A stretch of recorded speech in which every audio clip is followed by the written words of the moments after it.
राज्याचं राजकारण तापलेलं असावं आणि त्या तापलेल्या वातावरणात सुद्धा बीडचा विषय निघू नये किंवा बीडच्या राजकारणाचा विषय निघू नये असं होणं जरा दुर्मिळच.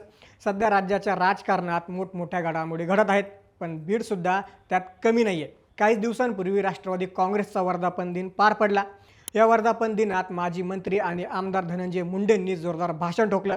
आता मुंडेंनी जोरदार भाषण ठोकताच बीडमधील त्यांच्याच पक्षाचे सहकारी आमदार प्रकाश सोळंके यांनी त्यांच्यावर टीका केली. टीका पण साधीसुधी केली नाही. मला विधानसभेत पाडण्यासाठी धनंजय मुंडे आणि पंकजा मुंडेंनी षडयंत्र रचलं असा थेट आरोप प्रकाश सोळंकेंनी केला. मागच्या विधानसभा निवडणुकीत आपल्या जिल्ह्यातील काही नेत्यांनी माझ्या विरोधात षडयंत्र रचलं होतं. धनगर आणि मराठा समाजातील लोकांना पुढं केलं. कोट्यवधी रुपये देऊन त्यांना उभं केलं गेलं आणि मला पराभूत करण्याचा प्रयत्न केला असा थेट आरोप त्यांनी केला. या आरोपांमुळे धनंजय मुंडे आणि प्रकाश सोळंके यांच्यातील वाद पुन्हा एकदा चव्हाट्यावर आलाय. धनंजय मुंडे आणि प्रकाश सोळंके यांच्यातील हा वाद काही आजचा जुना नाही. प्रकाश सोळंके साधारण 4 किंवा 5 महिन्यांनी अचानकच धनंजय मुंडे यांच्यावरती आरोप करतात. या आरोपांमध्ये ते प्रत्येक वेळी 2024च्या विधानसभा निवडणुकांचा उल्लेख करतात. धनंजय मुंडेंनी मला 2024च्या विधानसभा निवडणुकीत पाडायचा प्रयत्न केला होता अशा प्रकारचा आरोप ते विधानसभा निवडणुका झाल्यापासून करतात. पण हा वाद नेमका काय आहे? प्रत्येक वेळी प्रकाश सोळंके धनंजय मुंडेंवरती आरोप का करतात?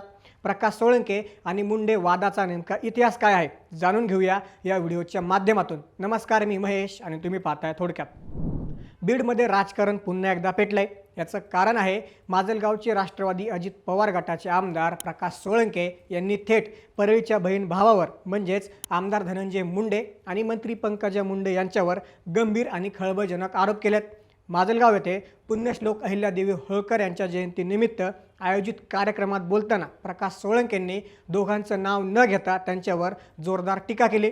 सोळंके म्हणाले, 2024च्या विधानसभा निवडणुकीत बीड जिल्ह्यातील गेवराई, आष्टी, माजलगाव येथे जाणीवपूर्वक ओबीसी उमेदवार उभे केले गेले. यामागे आमचा पराभव करणं हाच एकमेव उद्देश होता. आम्ही मराठा आंदोलनाला आणि मराठ्यांच्या मागण्यांना उघडपणे पाठिंबा दिला होता. हेच यामागचं मुख्य कारण असावा असा थेट दावा त्यांनी केला. प्रकाश सोळंके यांनी या षडयंत्राचा संबंध 2024च्या लोकसभा निवडणुकीशी जोडला. ते म्हणाले की लोकसभा निवडणुकीत मराठा समाज हा भाजपच्या विरोधात होता. तरीही माझ्या माजलगाव मतदारसंघातून पंकजा मुंडेंना 1000 मतांचं लीड मिळालं होतं. ही मते फक्त ओबीसींची नव्हती तर मराठा समाजाचीही होती. पण लोकसभेत झालेल्या पराभवाच्या शल्ल्यामुळं विधानसभेच्या निवडणुकीत या बहीण भावाकडून वेगळी भूमिका घेतली गेली. माझ्या विरोधात मराठ्यांचा 1 आणि ओबीसींचे 2 उमेदवार उभे करून कोट्यवधी रुपये पुरवले गेले, जेणेकरून मला निवडून नेण्यात अडचणी निर्माण व्हाव्यात. आता हा वाद समजून घेण्यासाठी आपल्याला 2024च्या लोकसभा निवडणुकीचा फ्लॅशबॅक पाहावा लागेल. 2024च्या बीड लोकसभा निवडणुकीत महाराष्ट्रानं अत्यंत टोकाचा आणि ऐतिहासिक जातीवाद अनुभवला. भाजप महायुतीकडून पंकजा मुंडे रिंगणात होत्या, तर राष्ट्रवादी शरद पवार गटाकडून बजरंग सोनवणे मैदानामध्ये होते. ही निवडणूक थेट ओबीसी विरुद्ध मराठा अशी रंगली. या अत्यंत चुरशीच्या आणि वादळी निवडणुकीत पंकजा मुंडे यांचा अवघ्या 6000 मतांच्या निसटत्या फरकानं धक्कादायकरित्या पराभव झाला. हा राज्याच्या राजकारणात मोठा धक्का होता. विशेष म्हणजे या निवडणुकीत अनेक वर्षांचा राजकीय संघर्ष विसरून धनंजय मुंडे आणि पंकजा मुंडे हे बहीण भाऊ एकत्र आले होते. धनंजय मुंडे यांनी स्वतः मंत्री असताना पंकजा यांच्या प्रचाराची सर्व यंत्रणा आपल्या हातात घेतली होती. पण माजलगावातून पंकजा मुंडेंना केवळ 1000 मतांची आघाडी मिळाली, ज्यामुळं मुंडे समर्थकांमध्ये काहीशी नाराजी पसरली. यानंतर लागली ती 2024ची विधानसभा निवडणूक. माजलगाव मतदारसंघात प्रकाश सोळंके यांच्या विरोधात प्रचंड अँटी इन्कम्बन्सी म्हणजेच नाराजीची लाट होती. शरद पवार गटाने येथे मोहन जगताप यांना उमेदवारी दिली, तर रमेश आडसकर यांना अपक्ष लढण्याची घोषणा केली. अजित पवार गटाकडून आधी प्रकाश सोळंके यांचे पुतणे धैर्यशील सोळंके उभे राहणार अशी चर्चा होती. पण निवडणूक कठीण जाईल हे लक्षात आल्यावर ऐनवेळी स्वतः प्रकाश सोळंके मैदानामध्ये उतरले. ही निवडणूक प्रचंड अटीतटीची झाली. धनंजय मुंडे आणि पंकजा मुंडे यांनी प्रकाश सोळंके यांच्यासाठी सभाही घेतल्या. शेवटी या तिरंगी लढतीचा थेट फायदा प्रकाश सोळंके यांना झाला आणि ते निसटत्या मतांनी विजय झाले. पण निवडणूक जिंकल्यानंतरही सोळंके आणि धनंजय मुंडे यांच्यातील अंतर्गत संघर्ष कमी होण्याऐवजी आणखीनच वाढला. या संघर्षाच्या मुळाशी आहे मंत्रिपद. प्रकाश सोळंके हे अनेक वर्षांपासून मंत्रिपदासाठी प्रचंड आग्रही राहिलेत. 2019मध्ये जेव्हा महाविकास आघाडी सरकार स्थापन झालं तेव्हा सोळंके मंत्रिपदासाठी प्रबळ दावेदार होते. पण त्यांना डावलून पहिल्यांदाच आमदार झालेल्या धनंजय मुंडेंना कॅबिनेट मंत्रिपद मिळालं. पुढे जेव्हा राष्ट्रवादी काँग्रेस पक्ष भाजपसोबत सत्तेत सामील झाला तेव्हाही सोळंकेंनी मंत्रिपदाची इच्छा व्यक्त केली, पण पुन्हा एकदा धनंजय मुंडेंनीच बाजी मारली. 2024च्या सत्ता स्थापनेवेळी हीच पुनरावृत्ती झाली. त्यावेळी धनंजय मुंडे आणि त्यांचे खंदे समर्थक वाल्मिक कराड यांच्यावर काही गंभीर आरोप झाले. त्यावेळी तरी मुंडेंना डावलून ज्येष्ठ आमदार म्हणून प्रकाश सोळंकेंना संधी मिळेल अशी राजकीय वर्तुळात जोरदार चर्चा होती.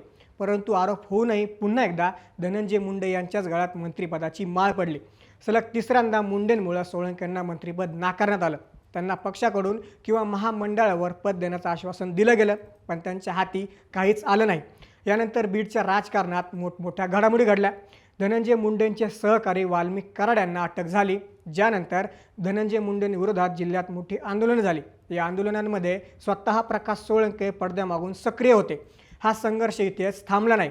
मागच्या वर्षी झालेल्या बीड जिल्ह्यातील नगरपालिका निवडणुकांमध्ये मुंडे आणि सोळंके यांच्यातील वाद थेट रस्त्यावर आला.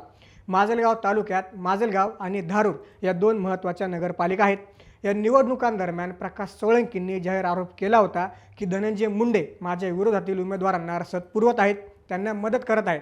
अखेर अत्यंत प्रतिष्ठेच्या ठरलेल्या माजलगाव नगरपालिकेच्या निवडणुकीत प्रकाश सोळंके यांच्या पॅनलचा धक्कादायकरित्या पराभव झाला. या पराभवाचं खापरही पुढे सोळंकेंनी धनंजय मुंडेंच्या गुप्तखेळीवरच फोडलं. आता आपण प्रकाश सोळंके यांच्या राजकीय इतिहासावर नजर टाकूया. प्रकाश सोळंके हे बीडच्या राजकारणातील एक दिग्गज आणि अनुभवी नाव आहे. प्रकाश सोळंकेंना राजकारणात पहिली मोठी संधी आणि पहिल्यांदा आमदार करण्याचं काम स्वर्गीय गोपीनाथराव मुंडे यांनी केलं होतं. गोपीनाथ मुंडेंच्या नेतृत्वाखाली त्यांनी आपल्या राजकीय कारकिर्दीची मजबूत पायाभरणी केली. त्यानंतर ते माजलगाव मतदारसंघातून वेगवेगळ्या पक्षांकडून अनेकदा निवडून आले.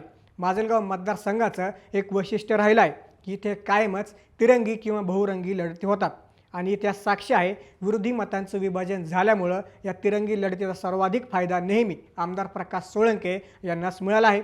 राजकीय विश्लेषकांच्या मते 2024च्या विधानसभा निवडणुकीत शरद पवार गटाकडून लढलेले मोहन जगताप हे पडद्यामागून धनंजय मुंडे यांचे अत्यंत जवळचे मानले जातात. निवडणुकीत मोहन जगतापांनी प्रकाश सोळंकेंना घाम फोडला होता, पण सोळंकेंनी कशीबशी जागा वाचवली. त्यामुळेच परळीच्या बहीण भावांनी मिळून आपल्याला पाडण्यासाठी छुपे उमेदवार उभे केले आणि निधी पुरवला असा पक्का समज सोळंकेंनी करून घेतला.